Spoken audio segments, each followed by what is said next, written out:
요한복음 6장 60절부터 71절까지가 되겠습니다.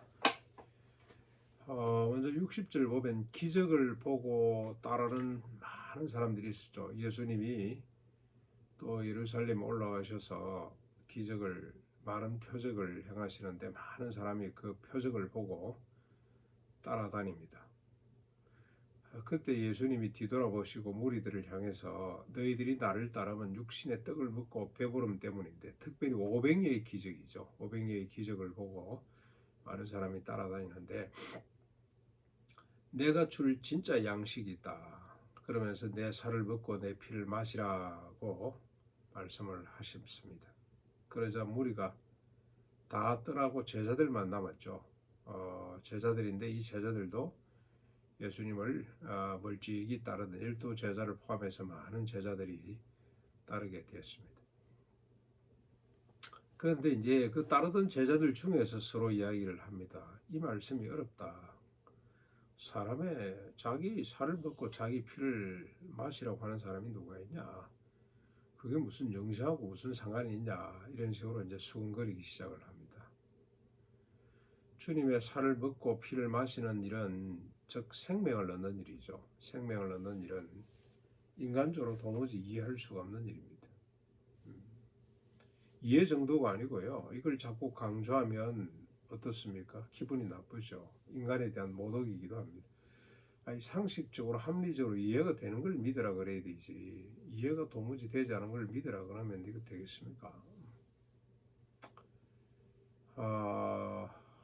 요즘 뭐 과학주의자들이 그러겠죠. 예수님 표적과 기사들 다 빼버리고 그걸 믿으라고 하면 믿을 사람이 누가 있냐. 예수님의 그 교훈, 강화, 말씀 정도 남겨야 되지. 그래서 성경을 난도질하고 자기들이 믿고 싶은 부분만 믿는 것처럼 예수님 주변에 많은 따르던 사람들도 말도 안 된다 그러고 어떤 사람들이 이 불평불만을 하기 시작합니다. 자, 61절로 64절까지 보면 예수께서 제자들이 수군거리는 걸 아시고 그들에게 말합니다. 이 말이 너희에게 걸림이 되느냐? 걸림이 된다는 거죠.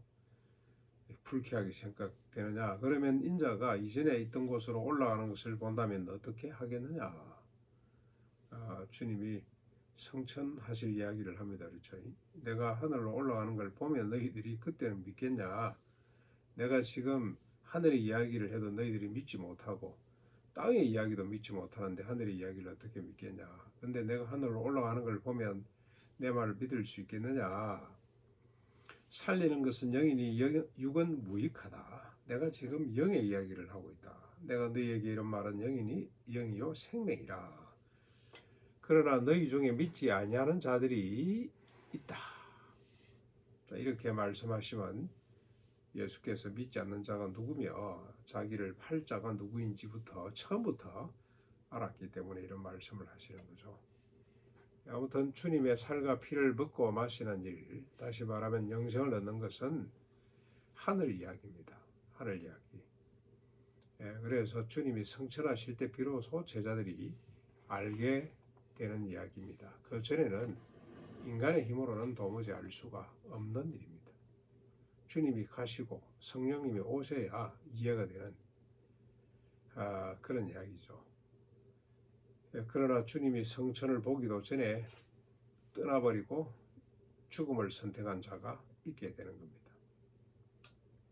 그리고 주님이 계속 말씀하십니다. 65절에 그러므로 전에 너희에게 말한 것처럼 내 아버지께서 오게 하여 주지 아니하시면 누구든지 내게로 올 자가 없다. 라고 그렇게 말씀을 하시죠.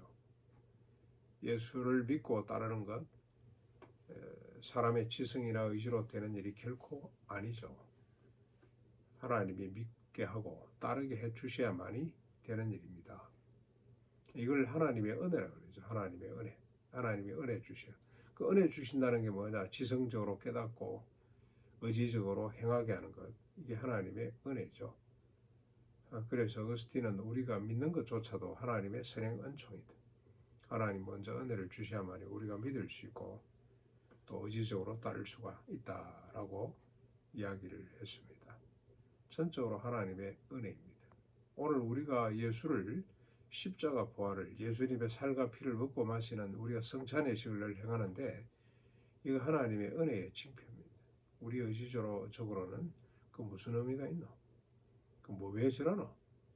그렇게 비난할 수밖에 없습니다만 시험들적을 강조하면 그러나 하나님의 은혜로 믿게 되는 자들이 있다는 겁니다. 66절에 이 말씀이 선포되자 이렇게 말씀을 하시자 그때부터 그의 제자 중에서 많은 사람이 떠나가고 다시는 그와 함께 다니지 아니하더라. 주님의 말씀처럼 이 말씀이 이해되지 않아서 모독감을 느끼고 주님을 떠나 다시 찾지 않는 자들이 대부분이었더라. 주님이 표적과 기사만 행하고 그냥 나를 믿으라 그러면 줄줄 따라다닐 텐데 주님은 그들을 믿지 않았습니다. 생명의 양식 주님의 살과 피를 먹고 마시는 것까지 가야 되는데 그럴 사람이 얼마 되지 않는다는 겁니다.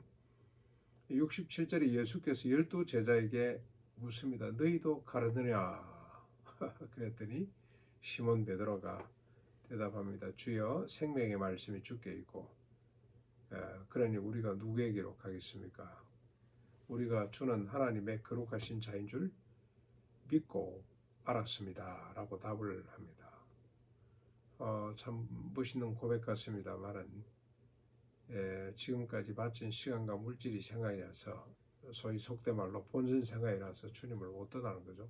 뭔가 이분이 있는 것 같기도 하고 또 하시는 말씀은 도무지 이해가 안 되고 그러나 주님을 떠나지 못하고 가까이 따르고 있는데 이것조차도 하나님의 은혜였다는 것 우리가 뒤에 발견하게 됩니다. 이 말을 들은 예수님이 답을 하십니다. 70절 71절이죠. 내가 너희 12를 택하지 아니하였느냐? 그러나 너희 중 한 사람이 마귀니라. 이 한 사람은 가룟 유다를 가리키심이더라 라고 밝힙니다. 그는 12 중에 하나로 예수를 팔 자였더라. 주님은 다 아셨잖아요. 내가 너희를 제자로 선택이기 때문에 떠나는 것조차도 못하는 거죠. 그러나 그 중에 한 명은 가룟 유다 예수를 팔 자입니다. 예수님은 왜 이를 알면서도 그를 제자로 선택하셨을까? 여기에 큰 의미가 있는 거죠. 하나님이 마치 이스마엘과 이삭이 원수가 될 걸 아셨잖아요. 그렇지만 아브람과 사라와 하갈 사이에 이스마엘을 허락해 주시지 않습니까? 하나님이 하시면서도 허락해 주신 이유가 뭐냐? 인간의 의지적으로 사는 것과 하나님의 의지로 사는 것의 차이죠. 그러니까 가룟 유다를 통해서 가룟 유다는 철저하게 인간 중심적인 사람이라고 이렇게 보시면 될 것 같습니다. 아주 그런 합리적인 사람이고 또 물질적으로도 상당히 균형 있는 사람이고요. 그러면서도 물질을 사랑했던 사람이고 인간의 전형적인 모습을 갖고 있는 사람이 가룟 유다라고 보시면 될 것 같아요. 그래서 인간의 의지적으로 주님을 따르면 주님을 팔아먹을 수밖에 없다. 인간의 치성으로 주님을 따르면 주님을 결국 부인할 수밖에 없다는 겁니다. 부인 정도가 아니라 부정하는 거죠. 제거하려고 할 수밖에 없다. 그러나 하나님의 은혜로 따를 때 그때 우리는 끝까지 십자가를 거꾸로 지는 이 생명의 길로 갈 수가 있다. 썩어지는 미랄의 길로 갈 수가 있다는 겁니다. 정말로 의미 있는 일입니다. 사람의 의지로서는 못 갑니다. 좀 따르는 척 하다가 결국 나중에는 배신하게 됩니다. 그러나 하나님의 의지로 따르는 자들은 끝까지 갑니다. 끝까지 간다는 것은 자기를 부인하고 자기 십자가를 지는 주님 가신 길 그대로 가는 이 은혜가 우리에게 주어지게 됩니다. 그래서 오늘도 우리는 우리 의지로 살 것이냐 매사가 그렇습니다. 모든 생각과 결정, 행동 다 마찬가지죠. 내 의지로 살 것이냐 아니면 주님이 주시는 은혜로 생명으로 살 것이냐 십자가 부활의 능력으로 살 것이냐를 늘 우리가 판단하고 결정을 해야 됩니다. 우리가 하는 일은 결정하는 일이죠. 따르는 겁니다. 내 의지대로냐 하나님의 의지대로냐. 그래서 오늘도 하나님의 의지대로 살아서 낮아지는 길, 자기를 부인하고 십자가를 지는 길, 산상보훈의 길, 이 길 계속 갈 수 있기를 주님의 이름으로